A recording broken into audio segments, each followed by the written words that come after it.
Hola, soy Cristian Peña, enfermero docente del equipo de pediatría de la Universidad de las Américas. En la cápsula de hoy hablaremos sobre antropometría y su relación con las curvas de crecimiento. Los resultados de aprendizaje esperados son identificar aspectos relevantes de la antropometría en niños y aplicar valores antropométricos para realizar el diagnóstico nutricional en niños, niñas y adolescentes utilizando patrones de crecimiento vigentes. Los patrones de crecimiento es una herramienta entregada por el Ministerio de Salud al equipo de profesionales para la evaluación nutricional de niños, niñas y adolescentes desde el nacimiento hasta los 19 años. Estos patrones relacionan distintas variables antropométricas para definir un diagnóstico nutricional.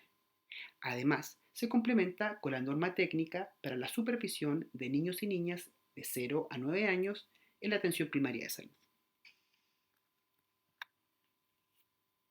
Partamos definiendo qué es antropometría. La antropometría consiste en evaluar el tamaño y la proporción del cuerpo humano. Esto es importante para el equipo de salud porque en el periodo infantil podemos supervisar el crecimiento y establecer diagnósticos nutricionales.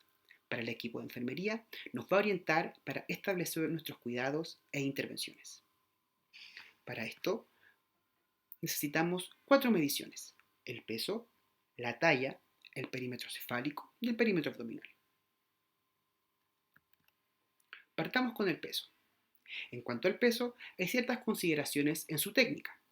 Por ejemplo, para elegir el tipo de balanza, tenemos que considerar a aquellos niños menores de 2 años o que pesen hasta 16 kilos la utilización de balanzas para lactantes. Si nuestro paciente no cumple con estos criterios, podemos utilizar balanzas verticales, en las cuales vamos a ubicar a nuestro paciente en el centro de la plataforma. Un cuidado de enfermería importante es el registro de las calibraciones de las balanzas. Idealmente, calibrarla previo a cada uso. Además, tenemos que solicitar a los cuidadores de nuestros pacientes que le retiren la ropa. En pacientes mayores de 2 años podemos considerar mantenerlos con ropa interior. En el caso de usar un pañal, la recomendación es retirarlo. Cualquier implemento extra que esté presente en nuestra acción podría alterar el peso y eventualmente alterar nuestra interpretación. Esto, justo junto a la calibración, nos va a entregar pesos mucho más fidedignos. En cuanto a la talla, nuevamente vamos a considerar la edad del paciente. En aquellos pacientes entre 0 y 3 años o que midan hasta 100 centímetros, vamos a utilizar un instrumento llamado tallímetro o podómetro. Este instrumento puede ser de madera o de plástico. Y para utilizarlo, vamos a ubicar a nuestro paciente en decúbito supino y paralelo al instrumento.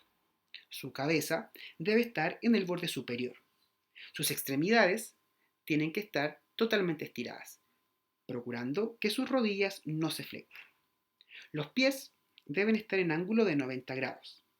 Al lograr esto, vamos a apoyarlos en el tope inferior. Una vez realizado esto, vamos a poder obtener la talla y registrarla. En aquellos pacientes mayores de 3 años, vamos a utilizar otro instrumento, el estatímetro.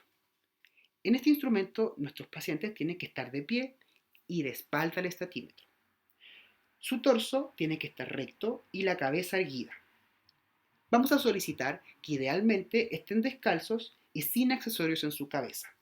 Los pies deben estar paralelos a los tobillos y sus nalgas y hombros en contacto posterior con el instrumento.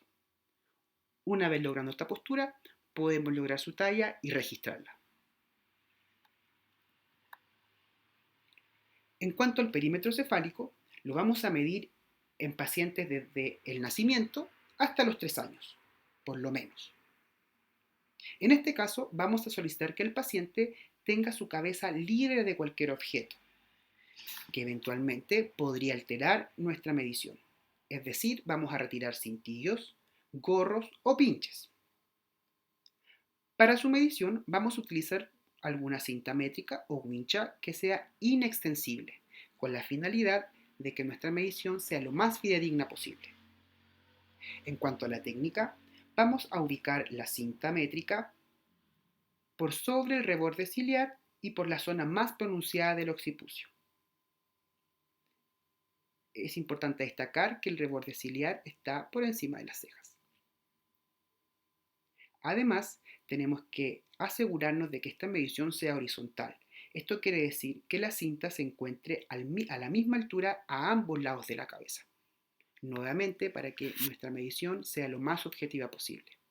Al tener nuestra medición, vamos a poder aplicar un patrón de crecimiento que es el perímetro cefálico por edad, actividad que vamos a hacer en un par de minutos.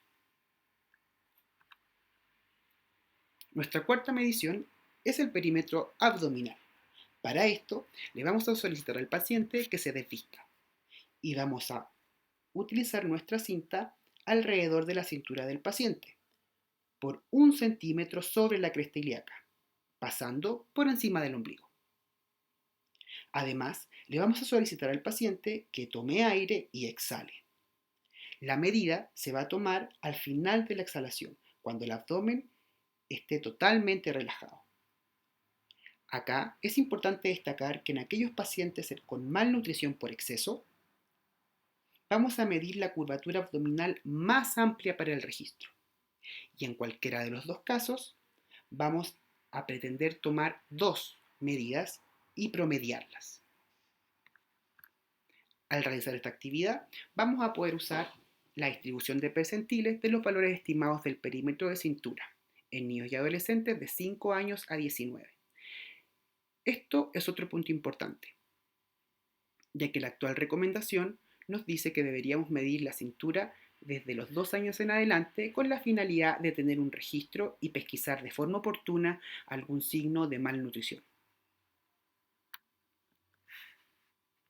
Teniendo estas 4 medidas, ya podemos aplicar nuestros patrones de crecimiento. Estos patrones son recomendaciones de la Organización Mundial de la Salud y que son aplicables a nuestra realidad local chilena. Estos permiten evaluar y establecer el canal y la velocidad del crecimiento de niños, niñas y adolescentes en beneficio de la vigilancia nutricional de la población. Y además, como ya le comentamos, al equipo de enfermería nos permite orientar, establecer y priorizar nuestros cuidados. Una vez aplicando estos patrones tenemos indicadores. Estos indicadores van a ser peso-edad, peso-talla, talla-edad, perímetro cefálico para la edad, perímetro de cintura para la edad y el IMC. Si esto le agregamos la anamnesis, el examen físico y los exámenes de laboratorio cuando lo requiera, vamos a tener un diagnóstico nutricional integrado. Por otra parte, estos patrones de crecimiento también incorporan los grados de Tanner, contenidos que serán vistos más adelante en nuestra asignatura.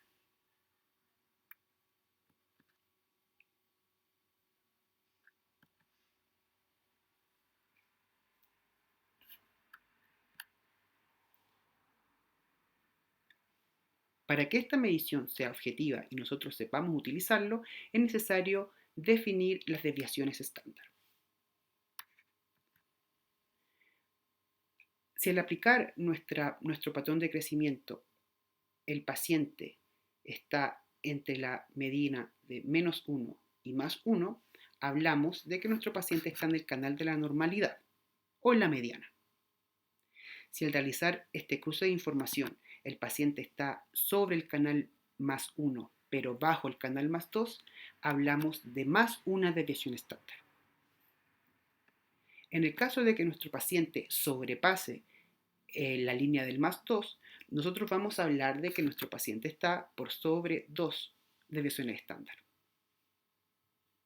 Por otro lado, si nuestro paciente, al realizar nuestro cruce de información, está entre el -1 y el -2, el paciente estará en -1 desviación estándar. Y si el paciente está por sobre en la línea del -2, su lectura será -2 desviaciones estándar.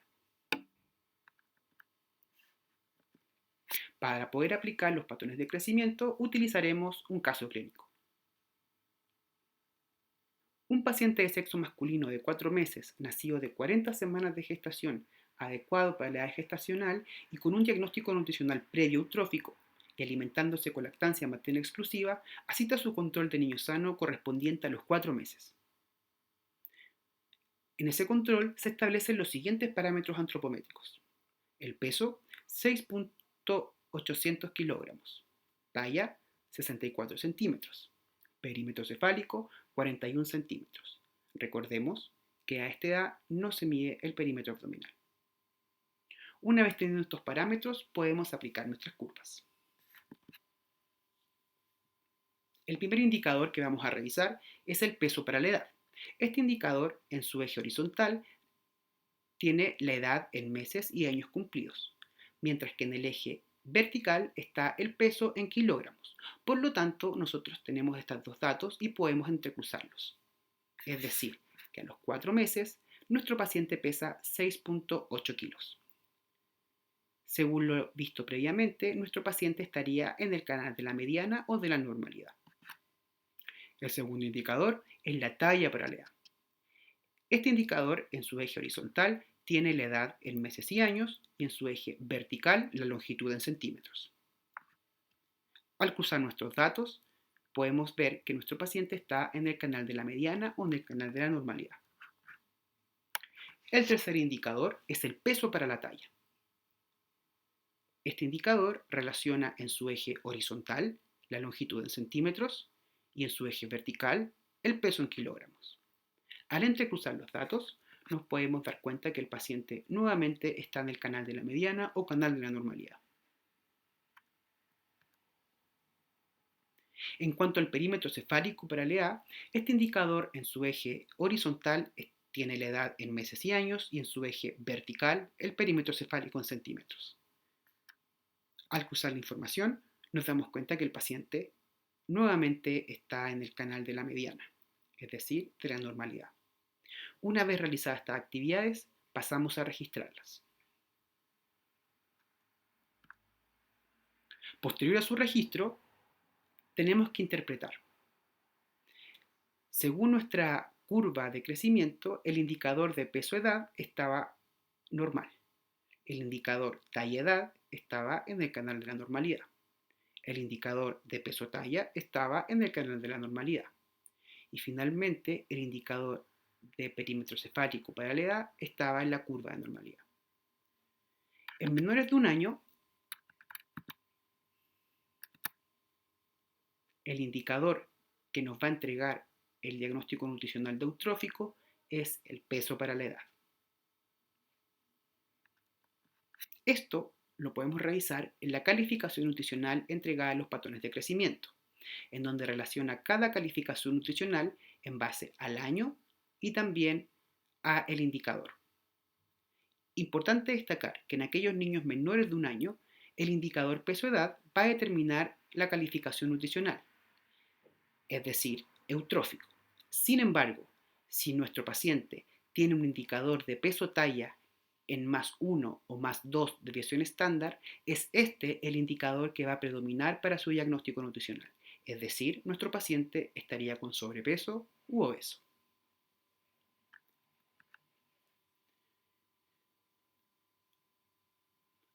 Hay ciertas consideraciones importantes al aplicar estos patrones de crecimiento.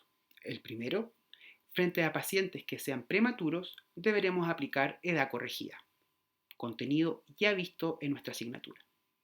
Por otra parte, el tipo de alimentación. Es muy relevante si nuestro paciente está con lactancia materna exclusiva, con lactancia artificial o con alimentación complementaria, ya que esto nos va a ayudar a tomar decisiones frente a indicaciones de enfermería prioritarias ante malnutrición por exceso o por déficit. También es muy importante el seguimiento y registro de las curvas de crecimiento. Con esto podemos pesquisar de forma precoz alguna malnutrición. Y finalmente, como profesionales debemos conocer muy bien las derivaciones según norma MinSal que van a ir a mejorar la calidad de vida de nuestros pacientes. Muchas gracias.